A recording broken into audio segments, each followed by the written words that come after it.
Então, vamos lá. Mais uma questão tratando de publicidade. O advogado Walter instalou na fachada do seu escritório um discreto painel luminoso com os dizeres Advocacia Trabalhista. Walter mandou bem? Walter mandou bem, porque é um discreto painel luminoso. O novo Código de Ética permite isso. A Sociedade de Advogados X contratou a instalação de um sóbrio painel luminoso em um dos pontos de ônibus da cidade. Gente, imagina, tu tá lá esperando o ônibus, olha para o lado assim, tem um discreto painel luminoso com a Sociedade de Advogados X. Isso é sóbrio, né? Isso é discreto. Onde constava apenas o nome da Sociedade dos Advogados Associados e o endereço de sua sede. Não pode. Terceira parte da questão. Já a advogada Helena fixou em todos os elevadores do prédio comercial, onde se situa seu escritório, cartazes pequenos contendo inscrições sobre seu nome, o ramo do direito em que atua e o andar no qual funciona o seu escritório. Mencionei expressamente, né, gente, que propaganda dentro de elevador não pode. Então, aqui, o único que respeitou o novo Código de Ética foi o Walter. A Sociedade X e a advogada Helena levaram bomba. Considerando as situações descritas e o disposto no Código de Ética e Disciplina da OAB, assinale a afirmativa correta. Ele quer a verdadeira. Apenas Walter e a Sociedade de Advogados X violaram a disciplina quanto à ética na publicidade profissional. Não, porque o Walter... Desculpa, voltando aqui. Porque o Walter não violou, né? Ele agiu corretamente. Apenas Helena violou a disciplina quanto à ética na publicidade profissional. Errado, porque Helena violou? Violou. Mas a Sociedade X, pregando o luminoso lá no ponto do ônibus, também violou, né? Letra C. Walter, Helena e a Sociedade de Advogados X violaram a disciplina quanto à ética na publicidade profissional. Falso, porque Walter não violou. Quem violou foi Helena e a Sociedade X. Letra D.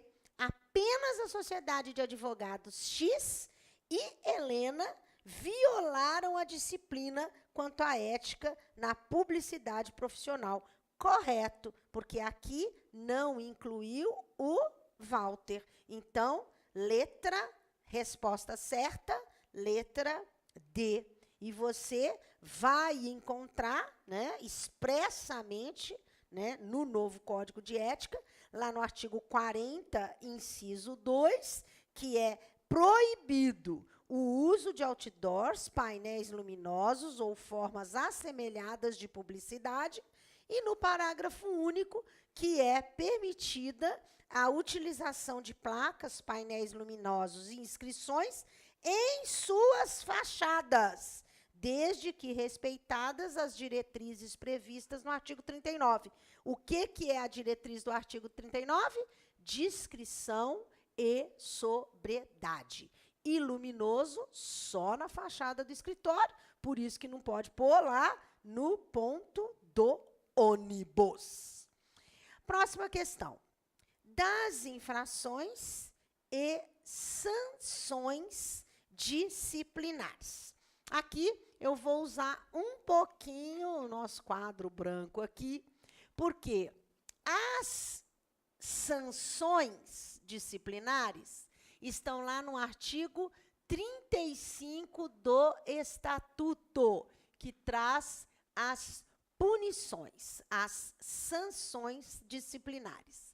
São sanções disciplinares: a censura, a suspensão e a exclusão. Uai, Andréia, e a multa? Ainda bem, era só para ver se você estava prestando atenção. Ainda bem que você lembrou, porque a multa também é sanção disciplinar. Mas por que eu fiz uma horinha para falar da multa, passei um traço, coloquei ela de vermelho? Porque você tem que ter muita atenção com a multa, porque das 4 sanções disciplinares, ela é a única que tem natureza, segundo o artigo 39 do Estatuto, cumulativa. A multa, ela só pode ser aplicada se cumulada com a censura ou com a suspensão, desde que esteja presente alguma circunstância agravante. As consequências do caso foram horríveis, e o advogado que está sendo processado é reincidente, o grau de culpabilidade dele é excessivo, e aí, então, eu tenho uma agravante militando contra o advogado. Se ele está sujeito a responder por uma infração que está sendo censurada ou suspensa, ele terá a suspensão ou a censura cumulada com a multa, ok? Então, cuidado, porque se o examinador perguntar só isso, são sanções disciplinares. As sanções disciplinares são 4: censura, suspensão, exclusão e multa, com a observação relativa à multa, que só será imposta cumulativamente com a suspensão ou com a censura. Outra observação sobre as sanções disciplinares: a censura é a única sanção que pode ser convertida em outra coisa. A censura pode ser convertida em advertência. Então, fica a dica. Qualquer questão que aparecer falando que a exclusão foi convertida em suspensão, ou que a exclusão pode ser convertida em suspensão, ou que a suspensão pode ser convertida em censura, desde que presente alguma atenuante, é falso. Nenhuma sanção pode ser convertida em outra. Só a censura pode ser convertida em advertência se estiver presente alguma atenuante. A advertência é melhor ou é pior do que a censura?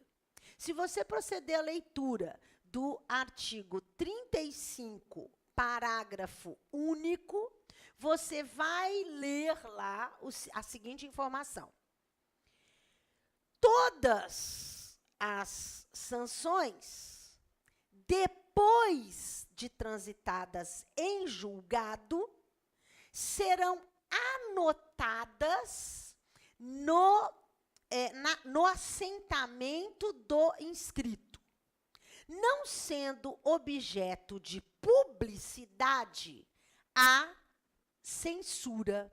Então, veja você.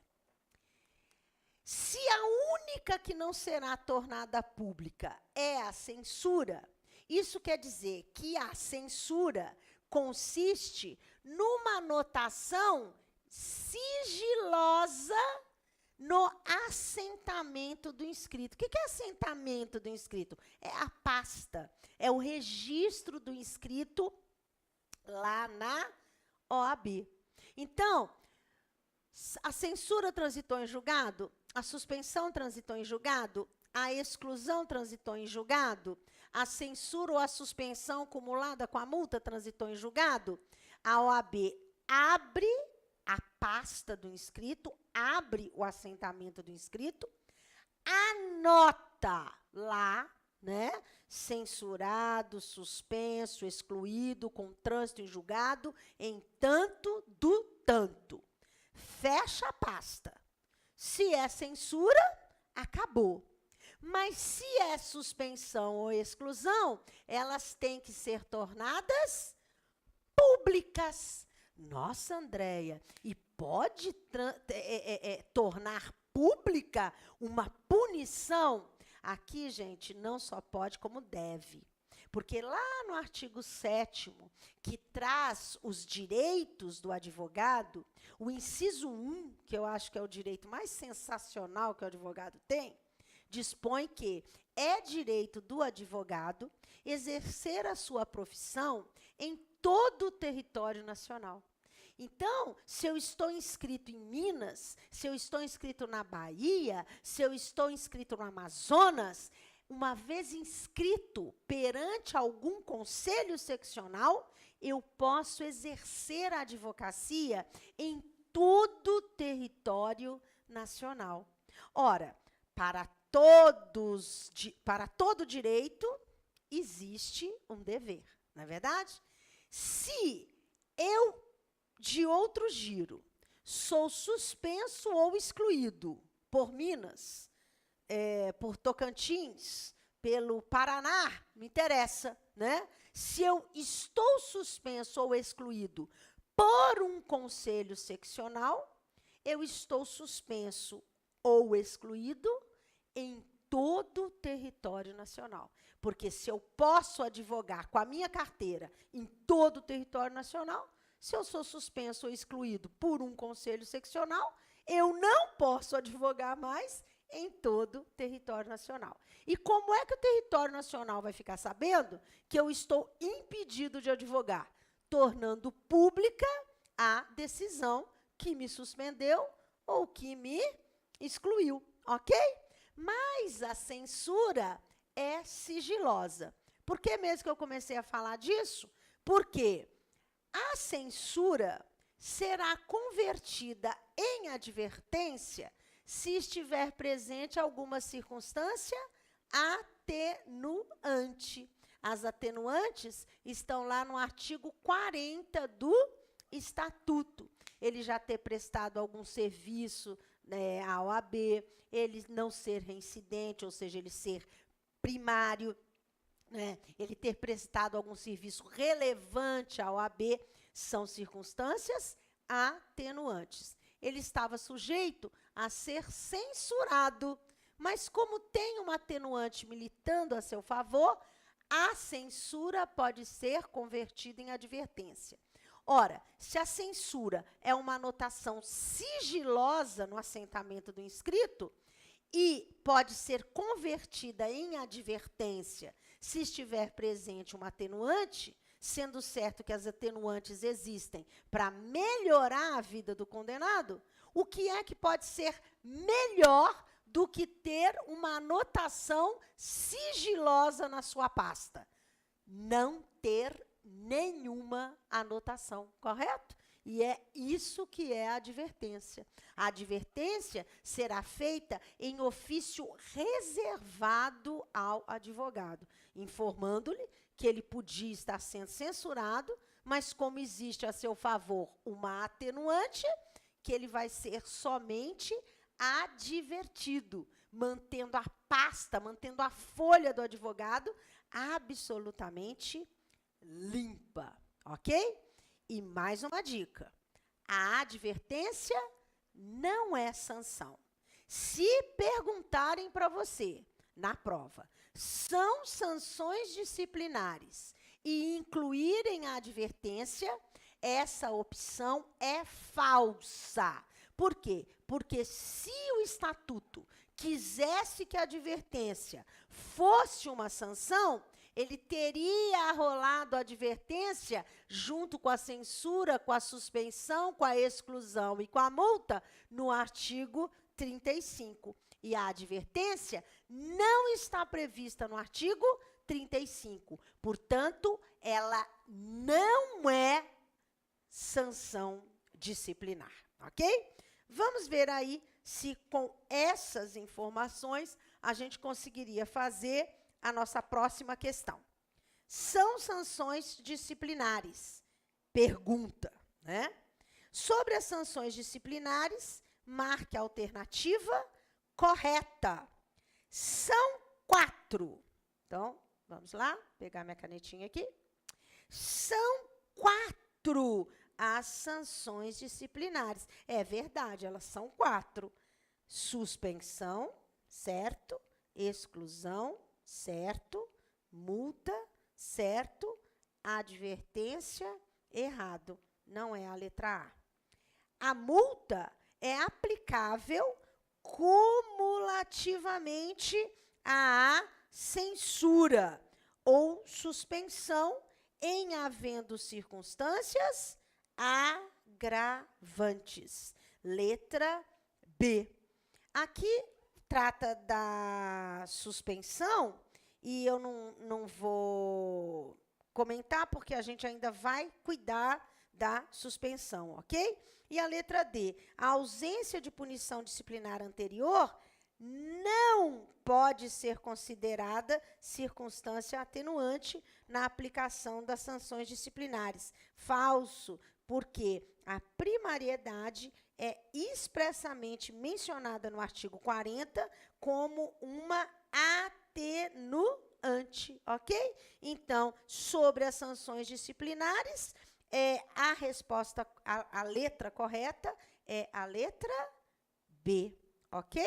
Vamos lá, vamos ao nosso gabarito, então. Letra B, artigo 39 do Estatuto, que dá a natureza cumulativa à sanção de multa, ok? Seguindo aí. Essas sanções, aí pode colocar em mim agora, essas sanções, elas são impostas ao advogado porque ele pratica alguma infração disciplinar. As infrações disciplinares estão previstas no artigo 34 do Estatuto. São 29 incisos arrolando as infrações. Então, quando é que eu vou ter uma sanção imposta contra um advogado num processo disciplinar? Quando ele praticar alguma infração disciplinar. Onde é que estão as infrações disciplinares? Elas estão lá no artigo 34. Mas esse peso, né, essa nuvem negra, ela não poderia ficar pairando sobre a cabeça do advogado eternamente. Eu estou querendo dizer que as infrações prescrevem. Elas vão prescrever. Aquilo não pode durar o resto da vida enquanto o advogado viver. Ah, não prescreve, não? Prescreve, prescreve. São 2 os prazos prescricionais das infrações previstos no Estatuto. Um prazo é de 5 anos e o outro prazo é de 3 anos. Então, gente, falou de prescrição, um é de 5, o outro é de 3. Questão que mencionar lá, prazo de 8 anos, de 7 anos, de 20 anos, a questão é falsa. Não existem esses prazos prescricionais dentro do Estatuto. Vamos ver, quando é que a infração vai prescrever em 5 anos? Quando a OAB oficialmente tomar conhecimento da infração.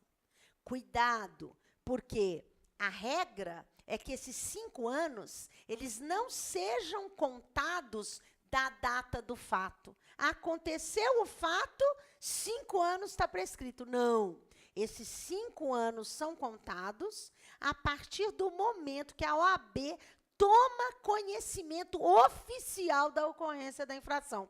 E quando é que a OAB toma conhecimento oficial da ocorrência da infração?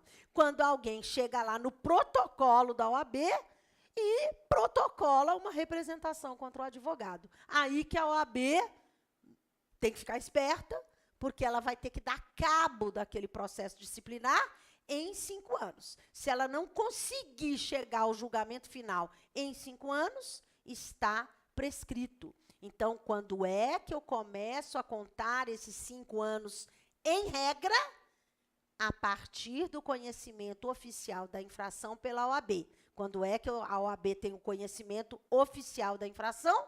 Quando alguém procura a OAB para representar contra o advogado. Qual é a exceção a esse prazo de 5 anos, a contagem, melhor dizendo, porque o prazo continua sendo de 5 anos.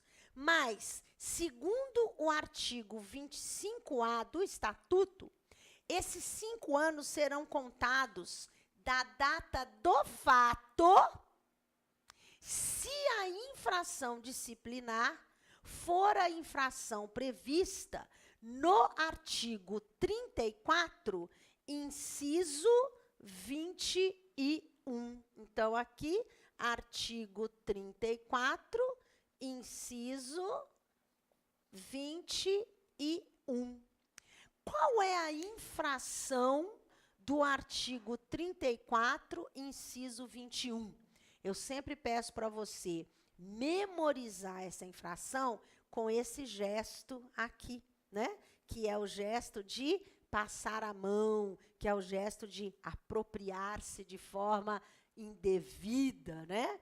E lá no inciso 21 do artigo 34, está disposto que o advogado, ele tem que prestar contas ao cliente de quantias recebidas do cliente ou de quantias recebidas em nome do cliente. Ou seja, quando o advogado faz um 21, ele se apropriou de dinheiro do cliente. De dinheiro que ele recebeu do cliente ou de dinheiro que o cliente recebeu, né, para ele, cliente, e o advogado foi lá e fez um 21, ok? É dever do advogado prestar contas. Se ele não presta contas, injustificadamente, ele está sujeito a ser processado administrativamente pelo artigo 34, inciso 21. Só que a natureza dessa infração é dívida, né? Ela tem natureza de uma dívida. O advogado que faz o 21, ele fica devendo para o cliente. E não pode haver dívida imprescritível. Então, esse prazo de 5 anos, que é a regra, que é contado para a OAB, esse prazo de 5 anos não tem nada a ver nem com o ofendido, nem com o advogado que praticou a infração. A OAB impôs um prazo para ela. Assim que ela toma o conhecimento oficial da infração, ela tem 5 anos para dar cabo daquele procedimento. Mas no caso do 21, que é dívida, e não pode haver dívida imprescritível, o artigo 25, letra A, dispõe que a pessoa lesada, da data do fato até ela comunicar ao OAB, ela tem 5 anos. Aí é um prazo que corre contra o ofendido. Ele tem 5 anos para comunicar ao OAB que foi vítima de um 21. Se ele não comunicar ao OAB nesses 5 anos, está prescrito. Uai, mas Andréia, e se ele comunicar nesses 5 anos, assim que ele comunica, a OAB tem 5 anos para resolver o caso. Isso mesmo, você entendeu perfeitamente o que eu estou dizendo, ok? O outro prazo prescricional é de 3 anos. A OAB é comunicada oficialmente da ocorrência da infração. Ela tem 5 anos para dar cabo desse processo, para absolver ou para condenar. Mas se o processo ficar parado 3 anos, sem nenhum despacho, sem nenhuma diligência, sem nenhuma movimentação, ele prescreve dentro da OAB.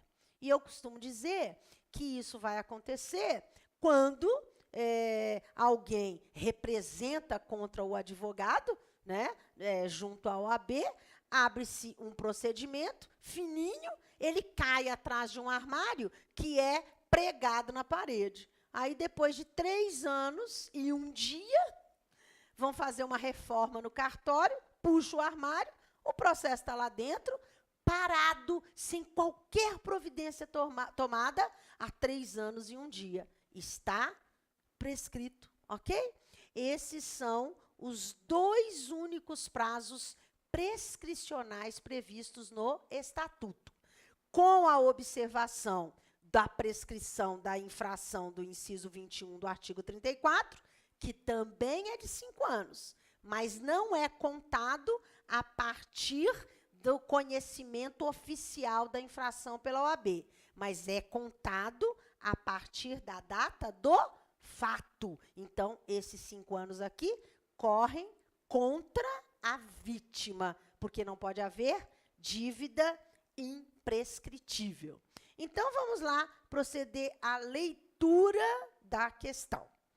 A advogada Dolores cometeu infração disciplinar sujeita à sanção de suspensão em 12 de julho de 2004, data do fato, 12 de julho de 2004.